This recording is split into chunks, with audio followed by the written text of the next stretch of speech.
are back in Humboldt County, California for an extraordinary episode as I show you many segments within the cannabis cultivation industry.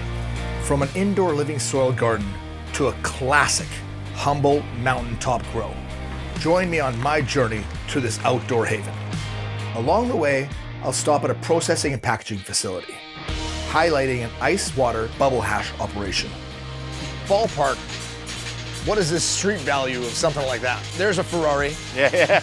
Our story begins at the back of a skate shop where I met Craig Nejedly, a true pioneer whose cannabis cultivation journey began over 25 years ago in a one-bedroom apartment in San Francisco. This is 98. We didn't even know carbon filters existed. And we stank that building up so bad. Since those early days, Craig has risen to the forefront of the industry, honing his craft both indoors and outdoors. And right here behind the skate shop lies one of his legacy gardens. This room has been like a kind of a hidden room in the building since 2010. Okay, so that's pre-legalization. As we venture from the once clandestine indoor operation, our journey will take us into a cutting-edge production and processing facility where automated packaging machines, buckers, and extraction making equipment work harmoniously, crafting exceptional products for Craig's renowned line, Talking Trees. Talking Trees is a story in itself, where the name originated from the sound of windswept trees high up in the Humboldt Hills, where the world-famous cannabis cultivation continues to this day. We also discovered Craig is not just a cultivator. He's an entrepreneur with a sustainable, focused vision. He is the founder of Satori Movement, a skateboard wheel brand that represents pure awareness. But it's kind of like that mindful flow of just doing something and not thinking about it, and then it just happens. A pioneer in his own right, Craig's journey takes us beyond the boundaries of cultivation, capturing the essence of a man who continues to push the industry's limits. Eating shit. Oh, a skimmer! Woohoo!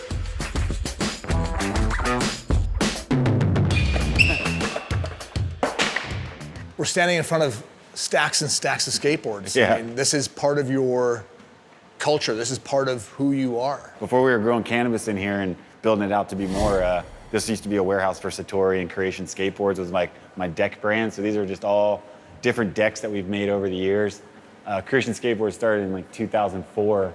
So over those years, we've made probably over 1,000 decks. This is a very small portion of my collection of just keeping one of each deck we made. You started Satori Wheels, or Satori Movement, which were actually skateboard wheels. Yeah, totally. And they, from what I understand, contained hemp oil. From day one, 1998, I had a partner that was kind of a little bit ahead of the curve. And so he had actually had hemp oil, and we sent it to the factory in 98, and they basically laughed at us, yeah, right.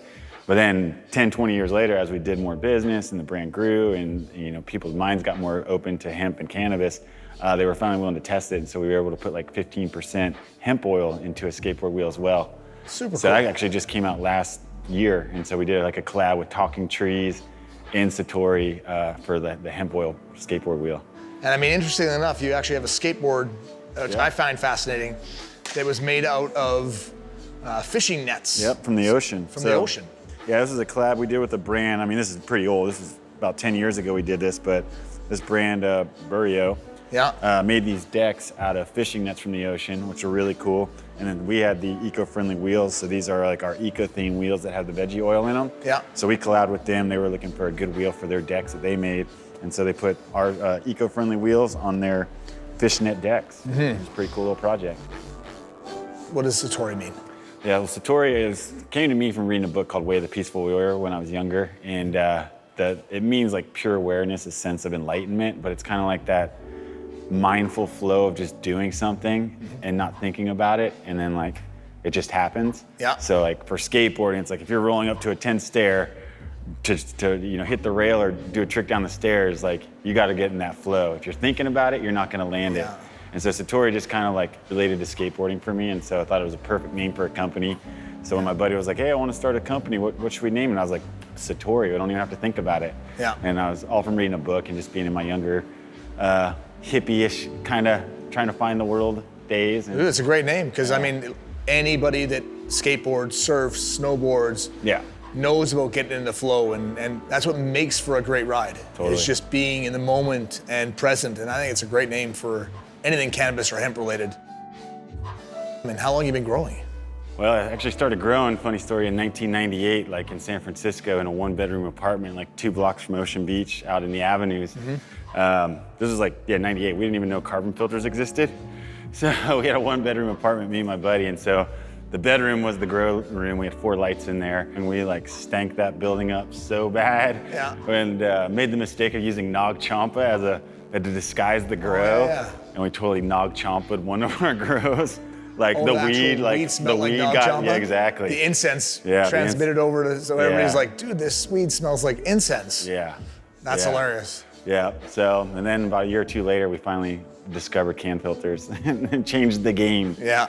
Yeah. So that's amazing, because honestly, I love what brings people to cannabis, and then more importantly, how cannabis products help the world. Totally. I'm super excited to go check out the grow. Yeah. I'm really excited to see a veteran like yourself in the space.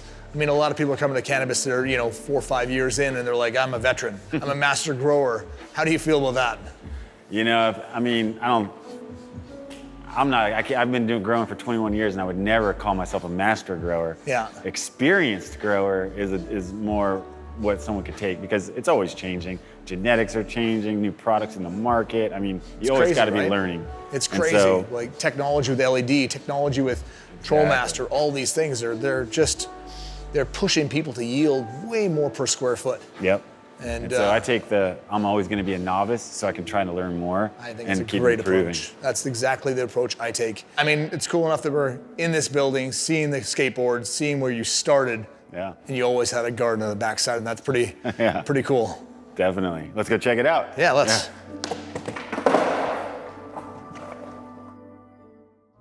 When I started this over 10 years ago, I was growing it and harvesting it. But nobody was really talking about what was going on inside this plant. Outside, you'll see plant material, which is primarily carbon and water. And it's only after a closer look you discover this beautiful world of trichomes. And it's here that you find the substance which gives cannabis the effect that it has. Now that I know it's all about trichome production, I use resin. Try it, you're gonna be blown away.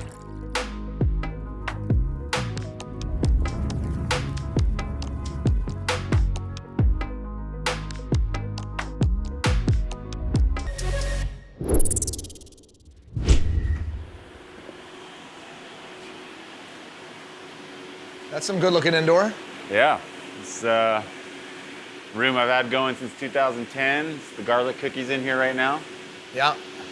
It's good density. Nice smell, good aroma, gassy. Yeah.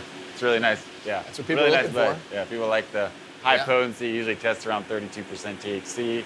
Super high. So, This plant, I mean, it's probably what, 6, 7 weeks along? yep. This strain tends to go a long time. So this is like 7 weeks right now. It looks like it's gonna easily go 10. Yeah. Like there's very little, the pistils are all white. This thing, I can tell this genetic can go the distance. Yeah. But it'll put on the weight too. I mean, you can already see it's for 3 more weeks to go. It's gonna Chunk up. really chunk up and dense up as well, Amazing, amazing. and get even more frosty. I gotta, point out the elephant in the room. Getting down here, I'm blown away at how small these stalks are, supporting that much nugget up top. Yep. Like this strain is very unique, being a 32% THC genetic, but look how wispy some of these stalks are. I mean, and you've got them crammed in here, but Yeah. they're really packing on up top. Totally. Part of that's just because we flower them at such a small height. Yeah. Because we pack them in, usually about 20 to 24 per 4x4 square foot. We really pack them in. It's a lot. This strain tends to stretch a lot, so it makes it stand out more that the stalks are a little thinner. But these plants are literally about 10 inches tall when we flip them. Yep. And so the stalks. That's a real serious jumper because these things are 4 feet tall already. Yeah. I'm not trying to grow stalks. I'm trying to grow buds. No. So we come in and try and flip them quick. That's not a criticism. That's totally. That's just an observation. The technique, yeah. Like those are wispy, and you got massive stack up top. So, providing you've got that canopy supported, that's all that matters. Yep, totally. And it's looking really healthy. You don't very often see true living soils indoors. Yeah, it can be tricky. I mean, you gotta have a really balanced system. You can't get it too wet or too dry, and you just gotta really pay attention to the soil. Yeah. So we grow in soil beds using Royal Gold tuber, especially when doing beds. You don't want too thick of soil. 6 to 8 inch layer is kind of ideal. You don't want too much moisture sitting in because you want to be able to water often. But with this bench, it actually has a grade, a plastic liner from the center. It actually has a drain at each end, so we can still drain it. So It's not perfectly level, and the water won't get stagnant. So when it comes to flushing in about a week or two, we can actually really flush it and get the washout because we have these gutters. And the dirt should get better the more we grow in it. As long as we can keep the environmental and the IPM under control, we should just keep building in the soil biology and the fungalness of it. So if we keep the soil healthy, we'll have to feed the plants less because they're going to get everything they need from the soil. Yeah. We can keep this soil going for years. And not waste the soil. The Exactly. ability to reuse, that actually really affects the bottom line. Yeah. And not having to tear all this soil out and pour it all back in, that's a lot of work, time and energy, and more importantly, money. Yep, exactly. And a little bit easier to manage in watering, like compared to doing pots and stuff, because I've done it all, and I always keep coming back to the beds. And if you manage it properly, I think it's the most efficient and can create the best product. That's what provides a bountiful harvest is, paying attention to every little detail of what that plant wants. Yep. And every plant is different. I feel like we get a better quality product growing in soil and going all organic and supporting the local community. Royal Gold, been friends with those guys forever, and they make a great product. So, I think we can produce a better quality product, doing it more naturally. So Craig, how long have you had this grow actually going? This room has been like a kind of a hidden room in the building since 2010. Okay, so that's pre-legalization. Oh yeah. How did that work out for you? What was it? Fell under the medical? Kinda, yeah. Sorta. Tried to make it fall under the medical. So I was running my skateboard and clothing company in the main part of the warehouse. Okay. And gotta supplement that, and always loved growing. So kind of set this up, even though my lease was like no growing explicitly, and actually had a neighbor try and throw me under the bus after being here 2 years. And at that point, I developed a relationship with the landlords. They were like, just mind your own business. I was like, what? So I even got the landlord blessing after a couple of years. Started on the littlest room upstairs. I had to have a ladder up to it. And then we kind of started expanding into here, and then just kept going and going, and all pre-legalization, just trying to be cautious. And Well, something's got to pay the rent. Yep. Right? Yep. It was so common for businesses to be up front and then a back part of the warehouse completely hidden and shaved off, 30 feet off a big building all the way along. That was really commonplace for a lot of gardens. Yeah. I mean, that's the clandestine nature of the industry, right? So you had to get creative. Totally. And I mean, we've done a lot of upgrading since legalization. We could invest in the room more, and which has been nice because now you can put more into it, know that you're not going to get busted, and the investment feels safer. Yeah. I mean, and you don't have to look over your shoulder. So, there's pros and cons with legalization, right? I can notice right out of the gate you're running Trollmaster. How's your experience been with that? Yeah, Trollmaster system's amazing. I mean, just very affordable, simplistic. You can control it from your phone or online. Been super happy with the Trollmaster, and just setting up all the environmental controls and dimming, and now they have a new feature for spraying IPM where it automatically shuts down everything. Yeah. So it's been great addition to stepping up the grow room. Cool, and you got Vostermans. I really like Vosterman stratification fans. If you ever watch a show, I'm always complaining when I see oscillating fans. I just think they're the Achilles heel of a garden. Right, and you just hit your head on them walking down the aisle. So we did away with the oscillating and went in with the V fans. And you like them? Yeah, they're great. Perfect. They're great. I think you've done a lot of really cool things in here. This is a double-ended HBS room. Yep, 1,000 watt Gavitas. 1,000 watt Gavitas. How many lights are you running here? Right now we're running 15. 15 double-ended HBS, so 15,000 watts. And you got like, it looks like a quest down the end there. Yep, we got 2 quests. 2 quests. Unistrut, hooking up the quests. They're hanging nicely. You've got P-traps coming off of your quests, yep. which stop the backflow of pressure, so it allows for maximum flow through, so the vacuum goes away. Older building, but inside the grow, this is really nicely put together. Yeah, thank you. Yeah, I've got the rolling benches for access. And yep.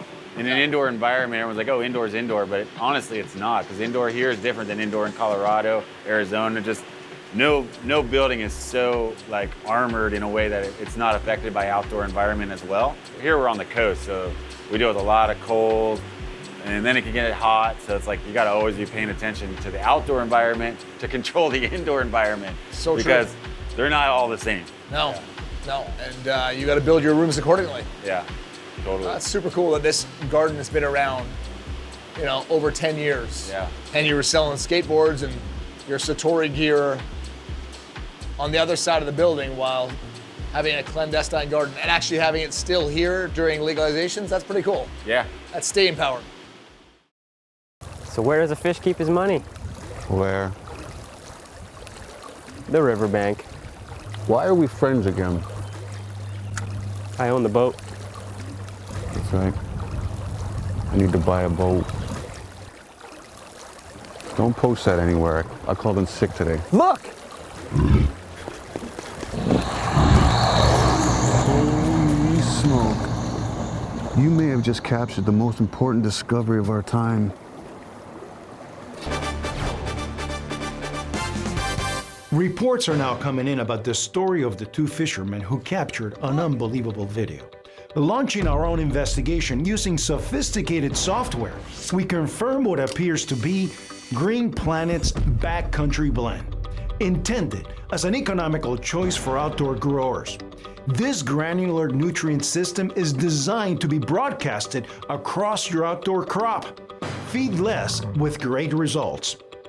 Maybe not the breaking news you expected, but certainly is good news.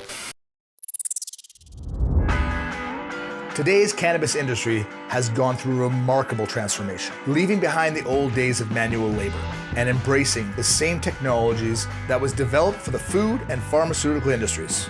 As I stepped inside the processing facility, I was greeted by a symphony of automation, combination scales capable of weighing out thousands of eighths, with incredible speed and accuracy, all under an hour. Bucking machines effortlessly performing the work, replacing the mundane tasks that would normally require many man-hours. But the most captivating moment awaited inside a freezing cold shipping container.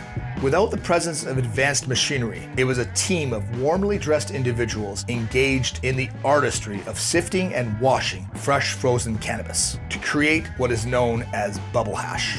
It may look rudimentary, but what they're doing here is a true art form. What are we looking at? Right here we're looking at bubble hash. Yeah. Pure ice water extract. We've always stayed away from solvent extraction here. And yeah, bubble hash, good old-fashioned bubble hash from dried trim. Yeah. When we go into the other room, you'll see some fresh frozen bubble hash that they're working to, that'll become live rosin. But we put the 70U bubble hash out to market under the Talking Trees brand, and then we send the 45 and 160 mesh over to this brand Space Gem to make edibles. Beautiful. And so when you make edibles with bubble hash, you get a really full spectrum high. The whole profile is there, right? This is compared to using distillate or those types of things. For those that don't understand what they're looking at here, this is looks like sand from the beach. Yeah, this is the cream off the plant. Yeah. This is, I mean, incredible. I mean, that, if you think about it, on a flower, you see the little tiny crystals. Yep. Right?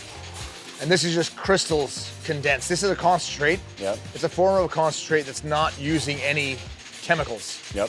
Literally the ice and manual manipulation of the water and the ice break off all those trichomes, and then you filter out all the extra plant material and you end up with this. Yep. And to give the viewer an idea, ballpark, what is this street value of something like that? Let's see, this is almost 5 pounds of bubble hash, about $20,000. $20,000 that bag. This bag, yeah. Yeah, so there's a Ferrari. Yeah. And it took, to make about 5 pounds of bubble hash, it takes about almost 50 pounds of material. Yeah. Yep, you usually average around 11%. Yeah. So a little less than 50 pounds to get 5 pounds, but a lot of material condensed down to make this bubble hash. Yeah, and it's beautiful. Great color, great terp profile, beautiful stuff. Yeah. That's amazing. So it's a personal choice not to have anything that's used solvent. You've done everything solventless. You seem like a real purist when it comes to manufacturing. Yeah, definitely. And you just in my whole lifestyle, even with Satori and everything, always trying to be organic and hemp.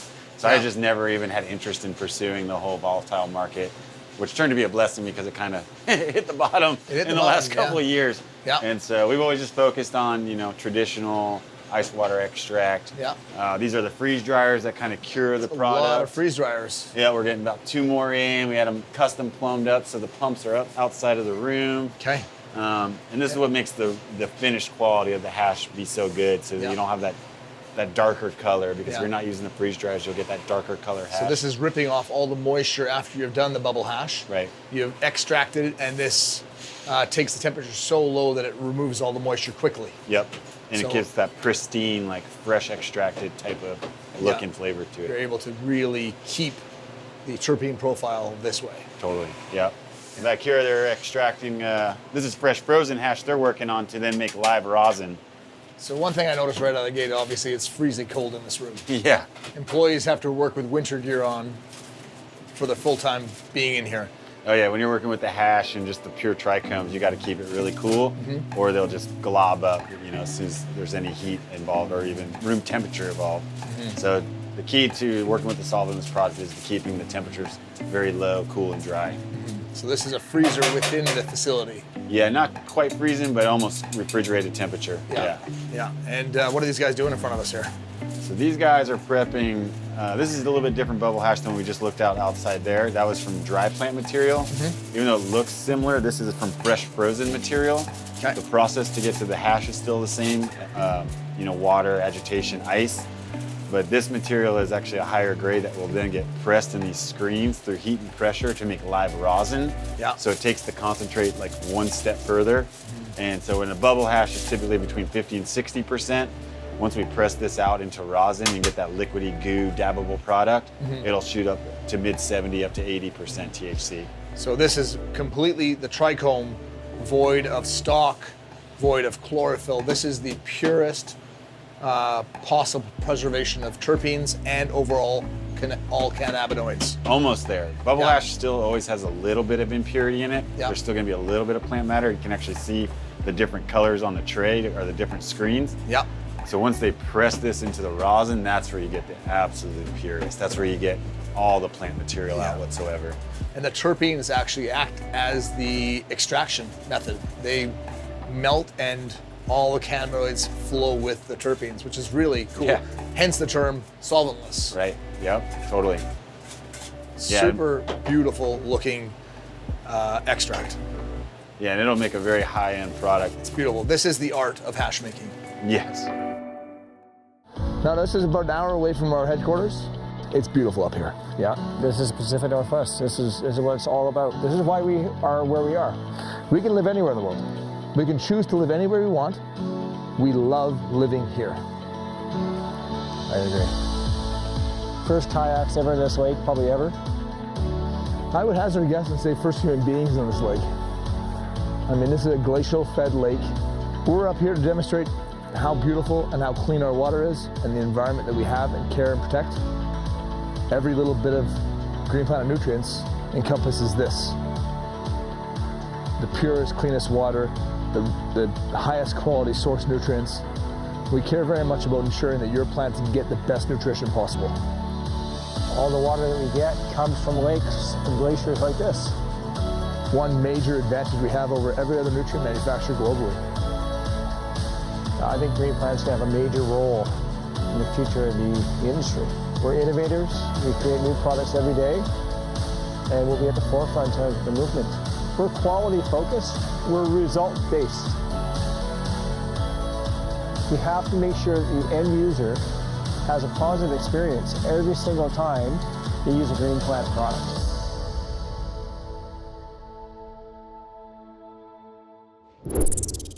So we know what Satori means. What does talking trees and what does talking trees mean? Yeah. Talking trees it's a great story. Like, been growing out on the hill since about 2012 when I got a property out there. And so I had one of my employees, she was working in this garden. Now it's all spread out. This is still before legalization. So you wanted your gardens kind of spread out. So when they fly over, it didn't look like one massive garden. So we had this one little area called extra credit. It wasn't like the best garden that we had, didn't get the best sun. But when you were up there in the afternoon and the wind was blowing, these massive trees just started creaking and basically talking. And so like, it was really like kind of almost spooky sometimes. It was so loud. And so, she went down to the local grocery store in the town there and to open a credit account. And they're like, well, what do you want to name the account? And she's like, Talking Trees. And then she came and told me like, oh, I opened this account and put under Talking Trees because of that, part of the property. I was like, oh, that's great. That's the name of the farm. Like, yeah. The journey to the remote farm takes you along a rough, unmaintained road winding through countless switchbacks. With the lack of a four-wheel drive vehicle and proper clearance, the RV quickly shows its limitations.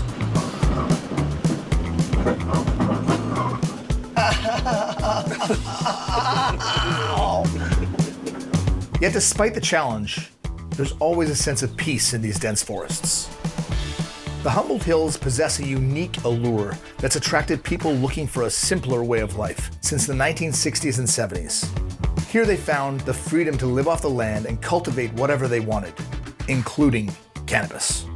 The remoteness of these properties gave privacy, while the elevation offered breathtaking views. It's a region that if you do have to leave, you'll leave with a deeper appreciation of nature. I noticed as I walked through the garden, you can hear the trees literally creaking with each other. Totally. That's the Talking Trees. That's it's so We're cool. here.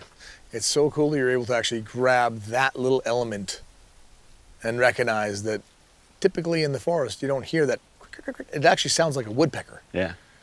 So. Yeah. Yeah, even up cool. top, when the wind's blowing, it gets even more talking. Yeah, super cool. These are obviously full sun, quintessential Humboldt. Yep. How many different genetics are you doing here? Oh man, there's probably a good 30 different genetics down here at this point. And we flipped the genetics, so where the hoop houses are, the PVC hoops, those are actually depths. Yeah. So we've already harvested one run out of there, and then we put another strain in for the second run, just kind of have more flavors on the menu for the brand and the packaged product. Cool. And then all these big plants out here that don't have a hoop over them are just single run, full season plants. Let's go see some plants. Yeah, let's do it. I mean, these things are yielding how many pounds a plant, you think? It depends on the strain, but probably average 3 to 4 pounds. Some can, once we get down here and see some of these real big ones, we might be able to get up to 7 pounds on some of those. 7-pound plants are no joke. Yeah. Yeah. How does it work in California? Do they actually work on plant count or just square footage of canopy? Yep, just square footage. So plant count's out the window. That was a 215 pre-legalization. You would get prosecuted on the number of plants you had, but now it's all square footage. Okay, and they tax you accordingly per square foot? Per square foot, not per plant. And so, yeah, we go through around 30,000 plants a year. Okay, that's nice. With the light depth. Wow, these are big trees. These big trees are one of the strains that we bred we call it the Plandyland. So it's Plandyland? Plandyland. It's the pink lemonade that we crossed with the Candyland. So yeah, this is one of our unique genetics that we bred and then pheno hunted this pheno, and yeah, they're massive. And these are only in 100-gallon pots. You see out there we have some that are in the ground that aren't quite as big as this strain. Pretty. So, a lot of it just depends on the genetic and the phenos that you're working with determines how big your plant gets. This is what I love personally. I mean, I just feel like a little kid when I see the trichomes literally glistening in the sun. Yeah. Just all that crystal inside that flower. It's a beautiful thing. Beautiful thing.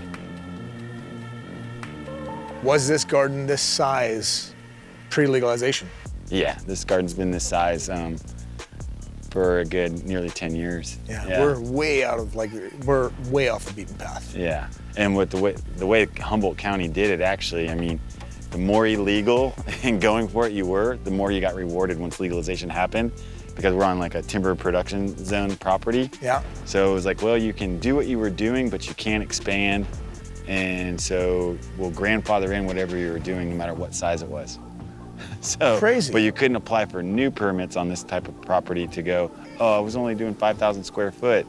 I was being good and not breaking the law. Could I do 20,000? Nope. You can only do what you were already doing. And they actually look at GPS and they're like able to go, that was the zone, that's it. Yep. So the more ballsy you were, the more Rewarded participation you have in the new legal market. Yeah. It seems like California has really adopted Big black time. market veteran growers, and I think that's really cool. Yeah, and like you know, people of racial disparity that were affected by the drug war. So social equity is big in California. It's just coming up to Humboldt as well. If you were arrested or convicted for a cannabis charge, they call it, you know, equity grants, access to money.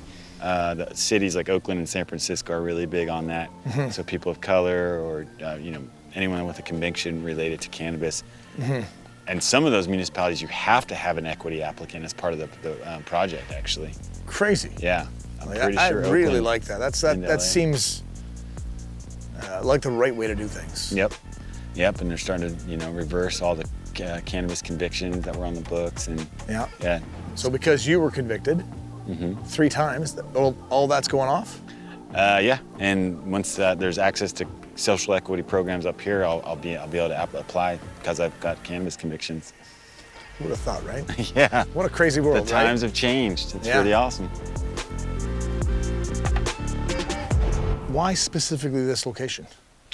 Well, just kind of like in the historical days pre-legalization, you kind of just got into a neighborhood and then slowly got to know the neighbors and or pick up pieces of property from here and there.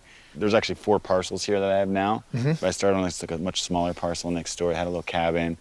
Got it off Craigslist, got a good deal on it. Looking online what was going on next door, got to know the neighbors, and it just turned out like one's like, oh, I want to rent this place. And they wound up selling it to me, which the property we're on now. And then the neighbor up top, it looked like he was growing over the property line. So I was like, oh, I'm gonna have to contact this guy. I'm gonna have to charge him rent or something. And before I even got to that point, he contacted me, and he had a lot of properties going on, had been busted in a few places. And he's like, oh, I'm not in a position, you wanna buy the property? And I was like, I mean, I would love to, but I'm sure I can't afford it. Yeah. And he's like, well, let's talk. And you know, that's just kind of how it worked back in the day. It's like the neighbors or the growers that were ahead of you and were successful, kind of, if they saw you were reliable and would pay off the debt, you know, they would carry the loan and make it somewhat easier to get into the business and getting the property. So, you know, I've gotten, at this point in my life, like 12 or 13 different properties that I own, and I've never dealt with the bank on any of them. They were all just dealing with the owners. And all grower loans. Owner carries. That's pretty incredible. Yeah.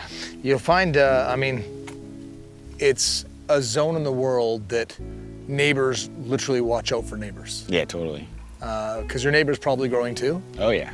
And they know how much effort and how valuable this crop is. And they care about your well-being and you being able to actually be able to feed your family. Totally, because they're trying to do the same. They're trying to do the same. So there's a real feeling of community and a unwritten rule that I'm going to take care of my neighbor here. Yep. Right?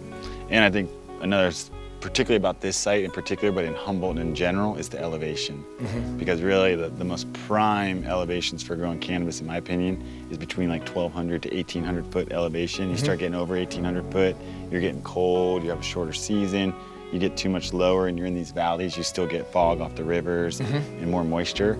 So I think that's why Humboldt is just great for growing cannabis, is because most of the properties are between that 1,200 and 1,800 foot elevation. How high are we? Right here, we're probably like 1,300 feet. So we're in prime grow zone. Yeah, prime grow zone. That's amazing. Yeah. And you know, like I said earlier, I mean, you have fabric containers, 2x12 containers in the ground. You've got a hodgepodge of growing techniques throughout this whole place. Yeah. But it works. Yeah, it works. Can't wait to homogenize it more. You know, at the end of the day, the plants all need the same thing, you know, the same ratio of food to their size, some tender love and care, water, not too much, not too little, and they all do their thing regardless of what container they're in. One of the beautiful things, obviously, with outdoors is the canopy, and the light really penetrates compared to indoors. So your top flower sites, the top colas, are really big, and as we go right down through the canopy, this is still a really good sized nugget. Yep. You know, these are all still really big. You also are growing in what looks like Royal Gold soil. Yeah, this is the Royal Gold Kings mix we use on the outdoor. Yeah. Yeah, we use the Tupper on the indoor, and then we use the Kings mix on the outdoor. And yeah, I love it. This is the first year that Kings mix came out. We got it out here.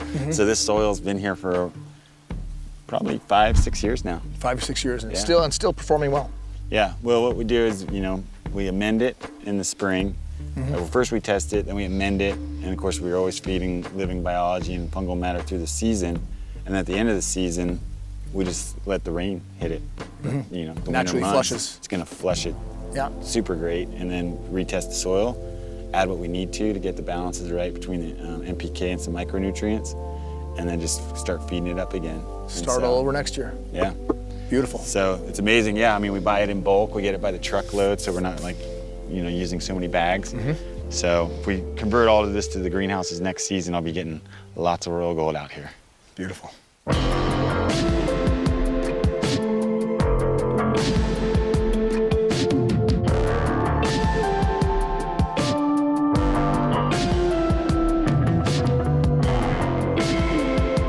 As the sun sets on this extraordinary day, I must say, I am impressed with everything Craig stands for and his dedication to this plant.